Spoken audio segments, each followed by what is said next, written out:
There are some plant care rules that I followed religiously when I started my plant collecting journey. But now, several years in, I break them all the time. And not because they're wrong, but because I have finally figured out why they exist. In today's video, I'm going to be going through some classic plant care rules that I no longer follow, and some I absolutely swear by.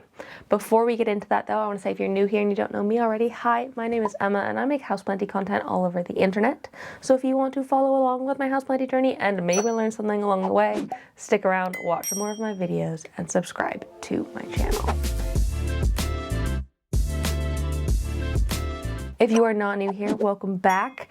Now let's just get into it with the first rule that you get taught right off the bat. It's on like half the plant care labels out there in the world. Water on a schedule. It might be once a week, it might be twice a week. Watering on a schedule, I understand why it's there, because especially when you are new to this, it's easier to work with a schedule so plants don't get forgotten. But it does not work all year round for all plants all the time. And often the rate at which your plants are going to need water is going to vary drastically between you and even the neighbor next door, because how fast your plant dries out depends on so many different things, like the genus of the plant, the pot size, the soil type, the environmental conditions, how warm it is, the time of year. All of those things contribute to how fast your soil is drying out, and a time-based schedule that works one month might not work the next. So I found going against the whole schedule thing and more going with how moist your soil is and learning to read the signs of your plant is a much better option in order to keep your plants watered correctly. Because if you do stick to that rigid schedule, you are likely going to miswater your plant, whether it's over or under watering. Instead, I have learned to water my plants off of soil dryness instead, because that is a better marker of when your plants are thirsty, and it is going to vary. So when I do go around and water, I am checking the plant soil either with my finger or a soil moisture meter, or you can even pick up the plant and feel the weight of it. Once you have learned these sort of things over time, you can tell the difference between when a plant is dry and when a plant is wet based off of how heavy the plant is, because it's not holding moisture in the soil anymore. And watering like that instead of on a strict schedule is going to drastically reduce the chances of your plant dying due to factors like overwatering, which is the leading cause of plant death, especially in beginner plant parents. And I feel like that comes quite often because of this rule of you have to water once a week. And I've tried so many tools to help me move away from this rigid watering schedule. And one that I wish I had had early on in my plant care journey, I wish it was even invented at that point several years back, is the smart plant sensor. This little guy is from Willow, and you stick it into your plant's soil, and these little things here measure the soil moisture constantly and send that data to your phone, to an app where you can see it, and you can constantly be able to see your plant's moisture, and it'll send notifications to your phone when your soil is dry enough to water. And I can tell you from experience, it is rarely as simple as just watering your plant once a week. And even though I'm years into my plant collecting journey and I generally understand how to water my plants without killing them at this point, having these smart plant sensors are a great tool, especially for plants that you're not as familiar with. I have a Willow smart plant sensor in my variegated fiddle leaf fig, which this is the first fiddle leaf fig I've ever had, 6-7 years into my plant collecting journey, and I have heard fiddle leaves can be a little bit finicky in terms of watering, and I just didn't want to take the risk in losing this plant because I really love it. I've had this one for 6 months now, and it's put out new leaves. It has been extremely happy for me, and I do think a big part of that is because this plant sensor tells me exactly when this one needs water, and it takes all of the guesswork out of the watering schedule, and it just relieves a little bit of the stress and worry around soil moisture. So if you're interested in trying the Willow smart plant sensors for yourself, Willow have given me a discount code to share with all of you, so use code GoodGrowing10 for 10% off your orders and get your smart plant sensors today. Another plant rule that I don't think I ever actually followed was to never repot your plants in winter. And I get where this one is coming from. It is generally more rooted in outdoor gardening, where your plants are not getting any sort of consistent light, temperatures, because they are just dealing with the fluctuations of seasons. So So repotting in the winter might not be the best idea, but since I'm not an outdoor gardener and this video is entirely about houseplants, my plants are getting a fairly warm, consistent environment all year round. The heating is on enough for me to be comfortable in my home. I also have lots of grow lights throughout my home, and so they're getting fairly consistent light levels as well. So repotting this time of year, yes, I am filming this video in winter, is not something I am really concerned about because the environment is stable enough. So the stress of repotting my plants isn't going to be amplified by cold temperatures or long hours of darkness that could cause more issues. So I'd rather just repot the plant if it needs a repot than wait for another few months until spring. By then it'll probably be even more of a problem and it could have generally stunted the plant's growth even more. So I personally find it's better to repot when your plants need repotting instead of waiting until spring, because I've never noticed any sort of like huge downside to repotting in winter. I don't know if this one necessarily counts as a rule, but I still break it. It is low light plants.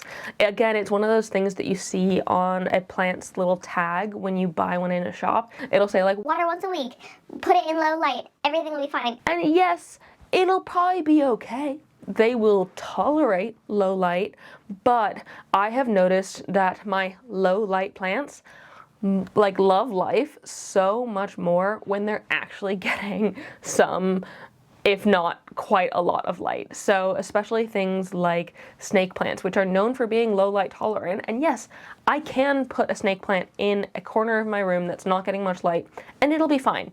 It might not grow, but it will exist. But if you want your plants to actually grow and thrive, which I mean, if you're here watching this video, you probably do. Putting it in front of a grow light or in front of a window is going to give it a much better chance of success and get it to actually grow moving forward. That is the only way I've actually gotten my snake plants to grow.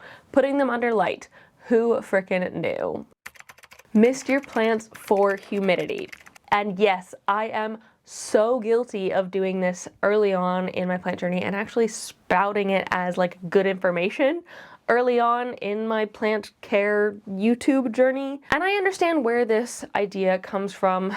Tropical plants, a lot of them like higher humidity. They come from higher humidity parts of the world, like natively, and misting, you are literally spraying moisture into the air. And while it might look and feel like you are boosting the humidity around your plants, it is completely temporary. And once that moisture falls out of the air, the humidity is gone. And so in order for your plants to receive those constant high levels of humidity that they actually want, you're going to need to do something different to do that. Like getting a humidifier or grouping plants together. That does naturally boost the relative humidity, especially if you are watering them in good time. But misting your plants, while it can be a fun thing to do with your plants, do it for fun and maybe to help get the dust off your plants rather than doing it for humidity, because that just isn't helping. You're just spraying water around. Only fertilizing during the growing season is again a rule that is fairly rooted in outdoor gardening, where the seasons affect plants more greatly and lots of plants don't grow or die back completely over the winter months. But if your home is anything like mine, where there is relative warmth most of the time, I've got grow lights, and my plants are generally still growing, still putting out leaves over these cooler, darker months, I still want to be giving them fertilizer to help them along in their like growing journey.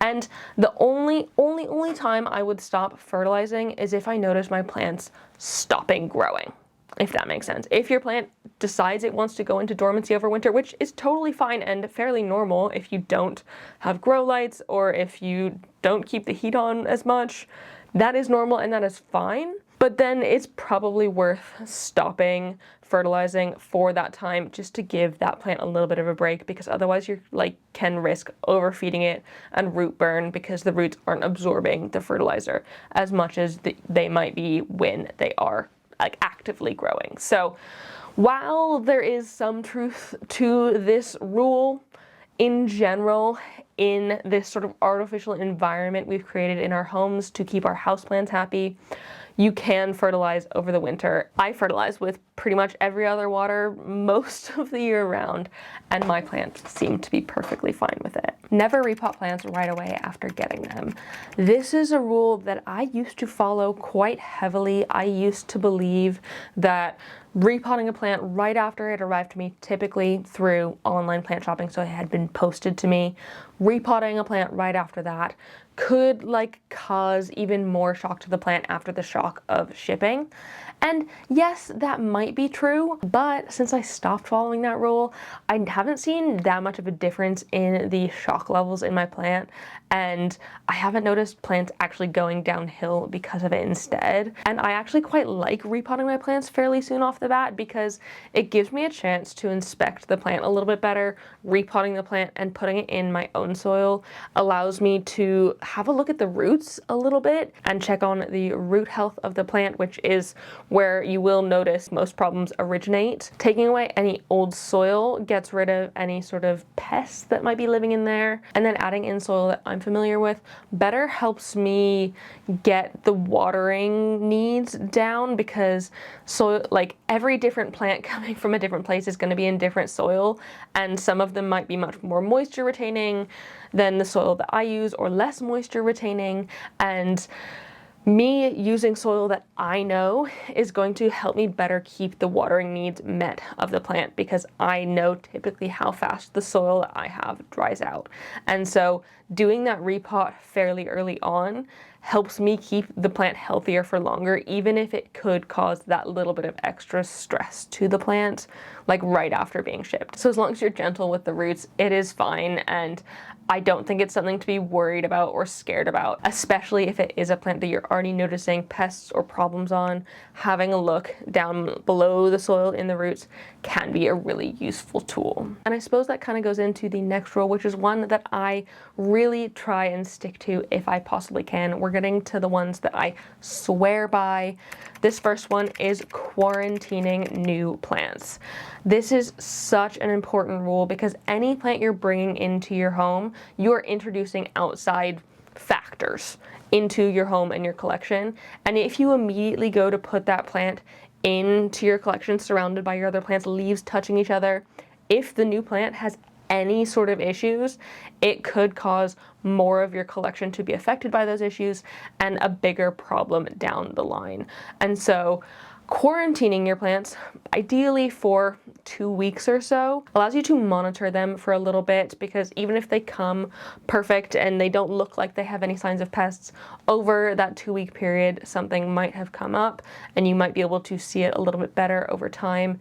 And you'll be able to see it better when it's not already jam-packed into your collection with a bunch of other plants surrounding it. So I highly recommend quarantining new plants if you possibly can.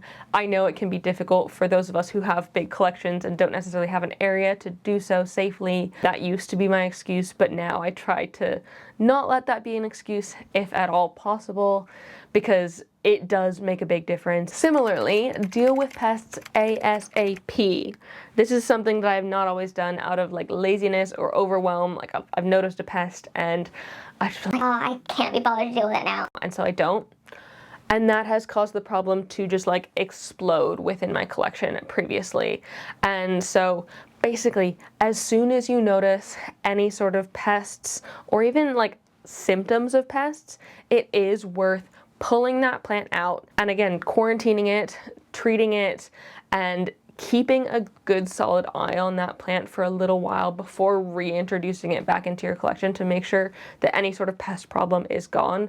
Also, if you notice a plant with pests, it is very important to go around and check every other plant in that surrounding area for pests, because if any leaves are touching, they can crawl from one to another. Also, a lot of plant pests can fly even for short distances, and so even if a plant isn't touching, they could have the pests in the same sort of way. And I know it is so annoying, and sometimes it's just not the right time. So if you can only do one thing, move the plant into a different space.